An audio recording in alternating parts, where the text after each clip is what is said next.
Our last speaker is our Honorable Judge Kalyan Deshpande, the Acting Deputy Chief Judge of PTAB in USPTO. Judge Deshpande received a JD degree from the Ohio State University Micro-Mortuaries College of Law, an engineering degree from Case Western Reserve University. Judge Deshpande once worked for a central and full-service company, Kalyan Consulting LLC, before he joined USPTO. Before passing the floor to our Honorable Judge, I would like to share the dispute between elegant and clear correct to emphasize how privileged we have Your Honor here to share the current progress regarding AIA after 2012. This dental 3D printing dispute between elegant and clear correct has gone for decades. First start with dozens of litigation in various courts. Thereafter, elegant filed ITC complaint to stop clear correct's business with sex. However, CFC favored clear correct, and clear correct also took several patent invalidation tactics by filing several inter-party reviews and ex-party re-examinations. Both parties have some winning and loss. And the file finally says after Stroman Group acquired clear correct, here are the charts for your interest. Nevertheless, patent is a valuable asset. There are various manners to monetize the patents, but however, patentability must be certain for his legal position. Now, Your Honor, the floor is yours. May you kindly proceed.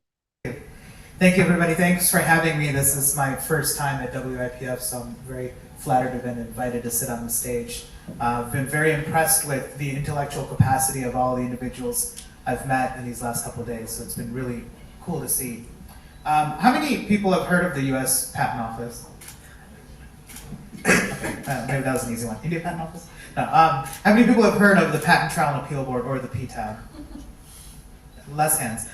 So the USPTO is actually composed of several different functions. The name, as it says, is patent and trademark. So there's two different bodies that handle patents and then another part that handles trademarks. I'm going to be speaking about the patent side, kind of like everybody's been talking about. I'm going to talk about some processes that are new at the USPTO that sort of go towards patent strength and patent enforcement and patent monetization going forward.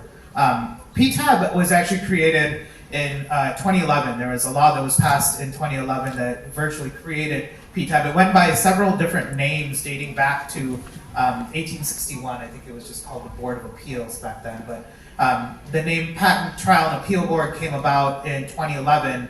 And as that name also suggests, we handle both trials and appeals. So I'll talk about a little bit more in detail as to what those are. Since 1861, we've been handling appeals. Those are appeals from examiner decisions. So when a patent examiner issues a decision to not grant a patent or not issue a patent, those are available for appeal to the Patent Trial and Appeal Board. The other type of case we handle is post-grant proceedings. These are the ones that were created in 2012. PTAB was sort of a bit more of an obscure part of the USPTO probably until 2012. Since 2012, we've gained a little bit more of a spotlight and a little bit more notoriety because of the trial proceedings that have been going on. So who is at the PTAB? Who works there? We have all sorts of people that work there, ranging from paralegals all the way to patent attorneys, and then finally to administrative patent judges. I simplify that down to just PTAB judges or APJs.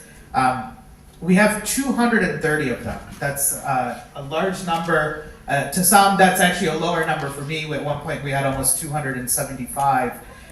There's one interesting part about the term patent judge is that the actual requirements to be a patent judge are written into statutory language.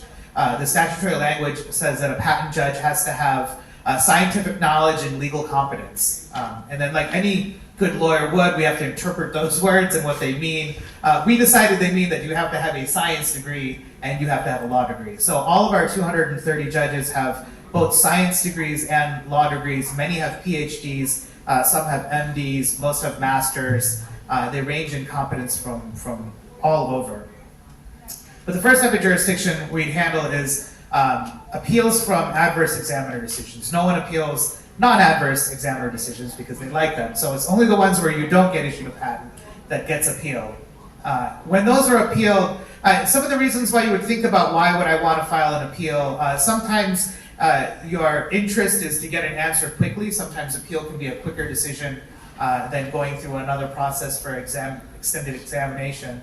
But also going back to the original point is all of our judges have scientific and legal competence. So where you might want a fresh pair of eyes going in front of an appellate board, that would be an option for appeal. The decisions that can be held on appeal from examiner appeals are, all the claims can be affirmed, all the rejections can be affirmed, reversed, or in part. So there's always that option that it's not binary, all or nothing. There's always a mixed option that goes into it. And from there, that decision goes back to the examiner, and the examiners are required to follow the guidance that's been given in the decision. There's not necessarily a requirement to pass claims to issue, but there is a requirement that they actually follow the cases that go with it. I'm going to keep this moving fast, so I will save some of your enablement questions till the end. I can always give you the government answer on those, which is different than all the other answers I heard. I can assure you on enablement, your claim should be enabled. That's the period point we say from the government. But the other type of jurisdiction we've got now is our post-grant practice, right? So once you have your patent, I think everybody on this stage said, once you have your patent, what do you want to do with it? You want to go make money. I guess almost everybody said go make money. I don't think you said. But that's what you want to do, is you want to go make money. In the US, one of the ways to go make money is to file an infringement suit. About 85% of the infringement suits that happen in district courts have a parallel PTAB proceeding associated to it. So that was not true in 2011. In 2012, those numbers started to grow. And as of now, right now, 85+% of all district court proceedings will have a PTAB parallel proceeding happen on testing the validity of the patent. So it's important to get the patent right. I think everybody also said you should have your patent portfolio as strong as it can be. The reason for it is one of the things that can happen is it can come back to the USPTO and to the Patent Trial and Appeal Board to review for patentability. Now this post-grant proceeding is new to the US. We've only had it since 2012. But these post-grant proceedings are not new to India, they're not new to Europe. But because they are new to us, we put more additional constraints on them that are a little bit different than the rest of the world has put onto it. One of the most major constraints we put onto it is that the entire proceeding must be completed in 18 months. There's no real exception around the 18-month rule. It's a two-stage process. The first stage of the process is 6 months, and that is to determine whether a trial will be had over that patent or over those claims. Once that decision is made, then the remainder of the trial must be completed in 12 months. So the average case in the US that goes to a district court may take 4 to 5 years. We do a maybe not a similar process, but we handle our proceedings within 18 months. I think when we originally started the processes in 2012, if you counted the number of judges at PTAB, it was around 75. And then we peaked in 2016 at 275. The reason for that was the popularity of the proceedings. The number of proceedings that we were seeing increased so high that we had to hire almost 200 judges to cover the amount of cases that came to the USPTO. But a lot of that popularity was derived in the speed, that 18 months. So everything that happens in there is a petition is filed by someone who wants to challenge the patent. Anyone can file the petition subject to a few provisions. But in that petition, you have to set forth with particularity why you think that patent is unpatentable. Usually that stems from some type of prior art allegation, some type of obviousness or novelty issue that you're raising. In IPRs, those are the only 2 points you can raise. In the other post-grant proceedings, you can raise anything you want. Over the course of trial, there will be all sorts of milestones that happen in the trial, including cross-examination and discovery. And at the end of the trial, a decision is issued. That decision, kind of like the other decisions, can have a mixed bag. It can find some claims, all claims, or no claims unpatentable. And so as you can see how that plays out, a lot of times when these cases are filed in district court, they will stay their proceedings pending a USPTO trial or PTAB trial because of the speed and because of what is coming out in the decisions. With those decisions, from that point on, the petitioner is a stop. The person challenging the patent is a stop from raising any more challenges. So one of the things that's different about the US system is that there are limitations to the number of post-grant proceedings that can be filed against the same patent by the same party. There's a certain number of limit as to the number of parties at the same time that can be challenging the same patent and the same claim. So we've progressed over time to sort of finalize out some of our changes that we want to put in. I'll give you some numbers and then talk about the current state a little bit, and then I know I'll wrap up to get everyone's questions. But one of the things that we handle is our appeals. We take in nearly 7,400 examiner appeals per year. It's a great facility to have that's housed within the Patent Office itself, is the ability to appeal. We can dispose of nearly 7,200 of those appeals in a year. That's about consistent over the course of time. We take in nearly 7,500 a year, and we handle nearly 7,500 every year. When you're thinking about it timing-wise, how does that impact your decisions on appeal? We can handle an appeal within 12 months. That is our average. Some technologies are faster, some technologies are slower.